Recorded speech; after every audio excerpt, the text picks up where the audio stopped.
Bienvenidos a este estudio bíblico del libro de Hechos de los Apóstoles, basado en la Biblia Diario Vivir, Nueva Traducción Viviente. Hechos capítulo 23. Versículos del 1 al 5. Mirando fijamente al Concilio Supremo, Pablo comenzó: Hermanos, siempre he vivido ante Dios con la conciencia limpia. Al instante, Ananías, el sumo sacerdote, ordenó a los que estaban cerca de Pablo que lo golpearan en la boca. Pero Pablo le dijo: Dios te golpeará a ti, hipócrita corrupto. ¿Qué clase de juez eres si tú mismo infringes la ley al ordenar que me golpeen así? Los que estaban cerca de Pablo le dijeron: ¿Te atreves a insultar al sumo sacerdote de Dios? Lo siento, hermanos. No me había dado cuenta de que él es el sumo sacerdote, contestó Pablo, porque las Escrituras dicen: no hables mal de ninguno de tus gobernantes. Nota: Josefo, un respetado historiador del primer siglo, describió al sumo sacerdote Ananías como una persona profana y avara que perdía los estribos con facilidad. La fuerte reacción de Pablo fue a causa de la orden ilegal de Ananías contra él. Ananías estaba violando la ley judía al suponer que Pablo era culpable y haber ordenado un castigo sin haberlo juzgado, ver Deuteronomio 19:15. Es posible que Pablo no sabía que Ananías era el sumo sacerdote, porque estaba violando la ley que supuestamente debía representar. Como cristianos somos representantes de Cristo. Si alguien que nos conoce nos dice: no sabía que eres cristiano, significa que no estamos representando a Jesús como debemos hacerlo. Ser un seguidor de Cristo es ser su representante ante los demás. Versículos del 6 al 8. Pablo se dio cuenta de que algunos miembros del Concilio Supremo eran saduceos y que otros eran fariseos, por lo tanto, gritó: Hermanos, yo soy fariseo, al igual que mis antepasados. Y estoy en juicio porque mi esperanza está en la resurrección de los muertos. Esto dividió al concilio, puso a los fariseos contra los saduceos, porque los saduceos dicen que no hay resurrección, ni ángeles, ni espíritus, pero los fariseos sí creen en todo esto. Nota: los fariseos y los saduceos eran líderes religiosos que tenían creencias muy distintas. Por ejemplo, los fariseos creían que los muertos resucitarían, pero los saduceos no.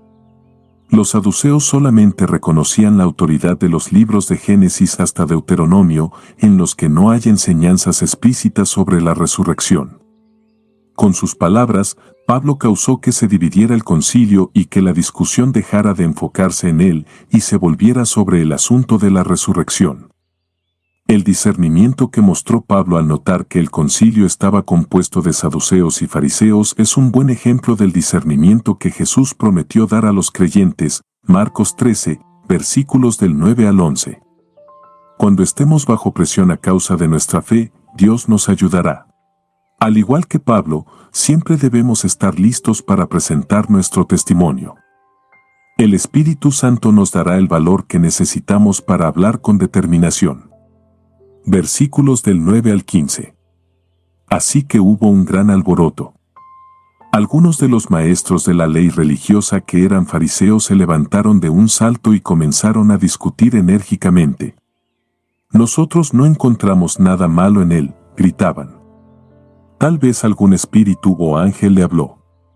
Como el conflicto se tornó más violento, el comandante tenía temor de que descuartizaran a Pablo. De modo que les ordenó a sus soldados que fueran a rescatarlo por la fuerza y lo regresaran a la fortaleza. Esa noche el Señor se le apareció a Pablo y le dijo: Ten ánimo, Pablo. Así como has sido mi testigo aquí en Jerusalén, también debes predicar la buena noticia en Roma. A la mañana siguiente, un grupo de judíos se reunió y se comprometió mediante un juramento a no comer ni beber hasta matar a Pablo. Eran más de 40 los cómplices en la conspiración. Fueron a los sacerdotes principales y a los ancianos y les dijeron: Nos hemos comprometido mediante un juramento a no comer nada hasta que hayamos matado a Pablo. Así que ustedes y el Concilio Supremo deberían pedirle al comandante que lleve otra vez a Pablo ante el concilio. Aparenten que quieren examinar su caso más a fondo. Nosotros lo mataremos en el camino. Nota, una vez que los saduceos y los fariseos se calmaron, volvieron a centrar su atención en Pablo. Para estos líderes, la política y sus puestos se habían vuelto más importantes que la verdad de Dios. Estaban listos para llevar a cabo otro homicidio, como habían hecho con Jesús, pero como siempre, Dios tenía esta situación bajo control. Versículos del 16 al 22. Pero el sobrino de Pablo, el hijo de su hermana, se enteró del plan y fue a la fortaleza y se lo contó a Pablo. Pablo mandó llamar a uno de los oficiales romanos y le dijo: «Lleva a este joven al comandante, tiene algo importante que decirle». Entonces el oficial lo hizo y explicó: «El prisionero Pablo me llamó y me pidió que le trajera a este joven porque tiene algo que decirle». El comandante lo tomó de la mano, lo llevó a un lado y le preguntó: «¿Qué es lo que quieres decirme?». El sobrino de Pablo le dijo: «Unos judíos van a pedirle que usted lleve mañana a Pablo ante el Concilio Supremo, fingiendo que quieren obtener más información. Pero no lo haga. Hay más de 40 hombres escondidos por todo el camino, listos para tenderle una emboscada. Ellos han jurado no comer ni beber nada hasta que lo hayan matado. Ya están listos, solo esperan su consentimiento». «Que nadie sepa que me has contado esto», le advirtió el comandante al joven. Nota, esta es la única mención en la Biblia acerca de la familia de Pablo. Algunos eruditos creen que Pablo fue repudiado por su familia cuando se convirtió en cristiano. En uno de sus escritos, Pablo mismo dio a entender que había perdido todo por la causa de Cristo, Filipenses 3:8. A pesar de que Pablo estaba en custodia protectiva, su sobrino pudo visitarlo porque parientes y amigos tenían acceso a los prisioneros romanos y podían llevarles alimentos y otras comodidades. Es fácil pasar por alto a los niños cuando se piensa que no tienen la edad suficiente para hacer mucho para el Señor. Sin embargo, este muchacho desempeñó un papel importante en el plan de Dios para proteger la vida de Pablo. Dios puede usar a cualquier persona de cualquier edad que esté dispuesta a entregarle su vida. Jesús dejó en claro que los niños son importantes, Mateo 18, versículos 2 al 6. De a los niños la misma importancia que Dios les da. Versículos 23 y 24. Entonces el comandante llamó a 2 de sus oficiales y les dio la siguiente orden: «Preparen a 200 soldados para que vayan a Cesarea esta noche a las 9. Lleven también 200 lanceros y 70 hombres a caballo. Denle caballos a Pablo para el viaje y llévenlo a salvo al gobernador Félix». Nota, Jerusalén era la sede del gobierno judío, pero el cuartel general romano de la región estaba en Cesarea. Dios obra de maneras sorprendentes. De las muchas opciones que Dios tenía, escogió usar al ejército romano para librar a Pablo de sus enemigos y llevarlo a Cesarea sano y salvo. Dios no es como nosotros, sus recursos son ilimitados.